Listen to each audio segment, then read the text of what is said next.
तो हमारे पार्लियामेंट के अंदर 43% पॉलिटिशियंस ऐसे हैं जिनके ऊपर क्रिमिनल चार्जेस हैं, और उसमें से 29% ऐसे हैं जिनके ऊपर मर्डर, रेप, फिरौती, ये सारे चार्जेस हैं। और ऐसा नहीं है कि खाली एमपीज ही हैं, हमारे एमएलए भी इसमें पीछे नहीं है। अगर मैं 2015 दिल्ली इलेक्शन की बात करूं तो उसमें 70 में से 43 नेता ऐसे जीत के आए थे जिनके ऊपर क्रिमिनल चार्जेस थे।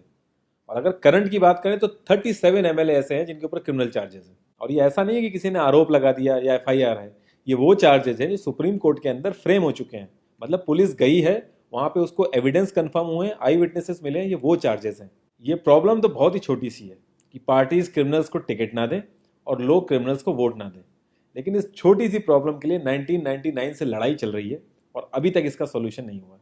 1999 में एसोसिएशन फॉर डेमोक्रेटिक रिफॉर्म, जिसे एडीआर नाम से ज़्यादा जानते हैं लोग, इन्होंने जो भी क्रिमिनल्स हैं पॉलिटिक्स में, इनके लिए एक पीआईएल डाली दिल्ली हाई कोर्ट में, और दिल्ली हाई कोर्ट ने उसको एक्सेप्ट भी कर लिया। जब दिल्ली हाई कोर्ट ने ये पीआईएल एक्सेप्ट की थी तो ये चीज़ वहीं ख़त्म हो गई थी। ये जो नेता जिन्हें हम जिता के लाते हैं ना, ये सब लोगों ने मिल के उस पीआईएल के अगेंस्ट में सुप्रीम कोर्ट में अपील कर दी। जब सुप्रीम कोर्ट से भी इनकी अपील खारिज हो गई तो हमें वो देखने को मिला जो हमने कभी नहीं देखा था, ये सारी पार्टियां एक हो गई।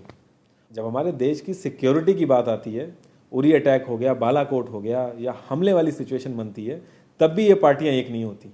लेकिन इस चीज़ के लिए ये सारी पार्टियां एक हो गई थी, और ये सारी चीज़ें एक ही जगह आके फंस जाती हैं। इंडिया के कानून के हिसाब से जब तक किसी भी आदमी के ऊपर फाइनल जजमेंट नहीं आता तब तक वो बेकसूर है, और उसी चीज़ का फायदा उठता है। अगर कोई आईएएस की तैयारी कर रहा है और उसके ऊपर क्रिमिनल चार्जेस हैं तो उसे ऑफर लेटर नहीं मिलेगा।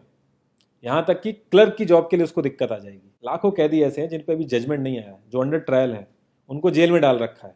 तो ये सारी चीज़ें जो एप्लीकेबल होती हैं सिर्फ पॉलिटिशियंस के लिए होती हैं, बाकी किसी के लिए नहीं। इतने बड़े सांसदीय क्षेत्र में पार्टियों के लिए इतना मुश्किल हो जा रहा है ऐसा कैंडिडेट ढूंढना जिसका कोई क्रिमिनल रिकॉर्ड ना हो। एडीआर की रिसर्च के हिसाब से क्रिमिनल कैंडिडेट के चांसेस 3 गुना ज्यादा होते हैं जीतने के क्लीन कैंडिडेट के मुकाबले। एक क्रिमिनल कैंडिडेट मनी और मसल पावर का परफेक्ट कॉम्बो बन जाता है। पार्टी के लिए फंडिंग इकट्ठी करनी हो, self financing, black money, campaigning के लिए फाइनेंस इकट्ठा करना हो, हर एक चीज में माहिर होते हैं। इसलिए पॉलिटिकल पार्टीज की ये पहली पसंद बन जाती है। पहले लोग इतनी डिमांड में नहीं थे, पहले वही भीड़ इकट्ठी करना, बूथ कैप्चरिंग, इन्हीं सब चीज़ों तक ये लोग लिमिटेड थे। लेकिन ये जैसे जैसे इनकी वर्सेटैलिटी बढ़ती गई, ये पॉलिटिकल पार्टीज की पहली पसंद बनते गए।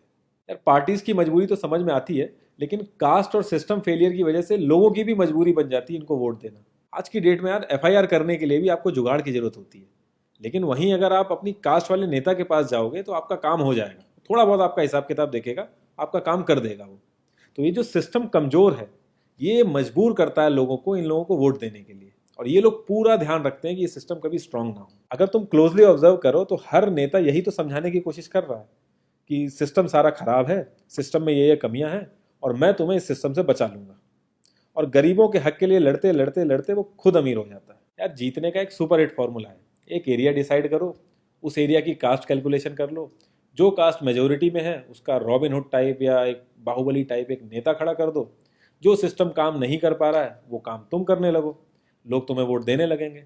इन केस अगर कोई ज़्यादा होशियार बन रहा है या लोगों में ज़्यादा समझ आ गई है तो एक छोटा सा दंगा करा दो, लोगों की मजबूरी बन जाएगा तुम्हें वोट करना। Centre for media studies CMS, इसके हिसाब से लास्ट लोकसभा जो 2019 का था उसमें 50,000 करोड़ से भी ज़्यादा पैसा इन्वॉल्व था। पूरे वर्ल्ड में इंडिया सबसे ज़्यादा पैसा खर्च करता है इलेक्शन में, यूएसए से भी ज़्यादा। तो यार तुम्हें क्या लगता है इतना पैसा खर्च करके कोई जब आएगा तो वो रिटर्न ऑफ इन्वेस्टमेंट नहीं देखेगा? ऐसे ये सारी पार्टीज आपस में कितना लड़ती रहती हैं, कितने वैचारिक मतभेद हैं इनके आपस में, लेकिन जब भी ट्रांसपेरेंसी इन पार्टी फंडिंग की बात आती है ये सब लोग एक जैसा राग अलापते हैं। ये लोग कभी भी पार्टी फंडिंग में ट्रांसपेरेंसी आने ही नहीं देंगे। एक बार जब ये लोग पावर में आते हैं ना तो पूरा का पूरा सिस्टम इनके हिसाब से चलता है, और जो पुलिस वाले इनके हिसाब से नहीं चलते ना उनका ट्रांसफर हो जाता है।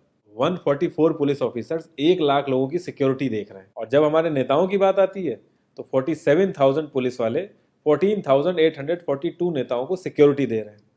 अब बाहुबलियों को क्या जरूरत है सिक्योरिटी की? कभी किसी क्रिमिनल को देखा है जिसके आगे पीछे आईएएस पीसीएस पुलिस वाले जी हजूरी कर रहे होते हैं? बहुत ही वर्स्ट सीन होता है वो। हर साल रिपोर्ट्स आती हैं कि 75% से भी ज्यादा लोगों को पुलिस पे भरोसा ही नहीं है। इंडिया एक लौती ऐसी जगह है जहां पे पुलिस को देख के इंसान सेफ फील करने की बजाय डरता है। एक 15 साल के बच्चे तक को पता है कि आईपीएल में सट्टा लगाने के लिए किसके पास जाना है, लेकिन हमारी पुलिस को नहीं पता। और ये सारा सिस्टम, ये जो वीक सिस्टम है, हमारे नेताओं को बहुत सूट करता है, क्योंकि जिस दिन ये स्ट्रांग हो गया तो इन सब की दुकानें बंद हो जाएंगी। इंडिया की 65% आबादी 35 की एज से नीचे है, जो हमारा लोकसभा है उसकी एवरेज एज है 54 और राज्यसभा की एज 63.5 है।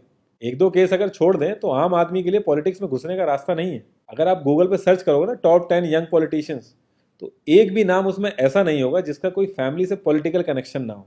आज़ादी के बाद से 0.5% से भी कम पॉलिटिशियंस ने अपने बच्चों को आर्मी में भेजा है। वहाँ नहीं भेजते ये लोग। हम लोग इनसे मैनिफेस्टो में डिमांड ही कहाँ करते हैं। हम तो बस रिलीजियस मुद्दे देखते हैं मैनिफेस्टो में और खुश हो जाते हैं। इंडिया ने ब्रिटिश पार्लियामेंट्री सिस्टम अडेप्ट किया और उसमें एक बहुत ही इंपॉर्टेंट चीज़ है शेडो कैबिनेट, वो हमने छोड़ दी। इसके बारे में बहुत ही कम लोगों को पता है और ये लोग हमें पता लगने भी नहीं देते। तो इसमें होता यह है कि अगर मैं फाइनेंस मिनिस्ट्री का ही एग्जाम्पल लूँ तो जो भी रूलिंग पार्टी का फाइनेंस मिनिस्टर है उसके पैरेलली एक ऑपोजिशन का भी फाइनेंस मिनिस्टर असाइन हो जाएगा और जो रूलिंग पार्टी का फाइनेंस मिनिस्टर है उसकी एक्टिविटीज़ को ऑपोजिशन का फाइनेंस मिनिस्टर लोगों तक पहुंचाएगा। और इसी तरीके से हर डिपार्टमेंट में होता है और लोगों के लिए बड़ा बेनिफिशियल रहता है ये। क्योंकि एक छोटे से छोटे काम के लिए हमारे इंडिया में बहुत सारी मिनिस्ट्री इन्वॉल्व रहती हैं, तो एक्चुअल में किस नेता की गलती है पता ही नहीं चल पाता है। इस तरीके के बहुत सारे कॉन्सेप्ट हैं जो हम लोगों को पार्टी से मैनिफेस्टो में डिमांड करने चाहिए, क्योंकि हम लोग तो हमेशा मंदिरों और मस्जिदों के लिए ही लड़ते हैं। ये सारी चीज़ें एकदम से तो सही हो नहीं जाएंगी, लेकिन एक चीज़ हमारे हाथ में है कि यार हम कम से कम किसी क्रिमिनल को तो वोट ना दें। और ऐसा तो होता नहीं कि सारे के सारे लाइन से क्रिमिनल ही खड़े हो जाते हैं। हमें बस इतना करना है कि जो भी कैंडिडेट क्रिमिनल है हमें बस उसे वोट नहीं देना है, भले ही वो हमारी फेवरेट पार्टी का हो, भले ही वो हमारी कास्ट का हो। बस एक दो बार हमें ऐसे करना है, फिर इन लोगों को टिकट ही मिलना बंद हो जाएगा पार्टियों से। जितनी रिसर्च हम अपना मोबाइल फोन खरीदने में करते हैं ना, उसकी 10% रिसर्च भी अगर हमने अपने कैंडिडेट के बारे में कर ली तो ये क्रिमिनल जितने भी हैं पार्लियामेंट में नहीं दिखेंगे, ये वहीं दिखेंगे जहां इनको होना चाहिए। लास्ट में एक ही क्वेश्चन पे मैं इस कॉन्वर्सेशन को एंड करूंगा कि पॉलिटिक्स अगर समाज सेवा है तो सैलरी क्यों, और अगर नौकरी है तो एग्जाम और क्वालिफिकेशन क्यों नहीं।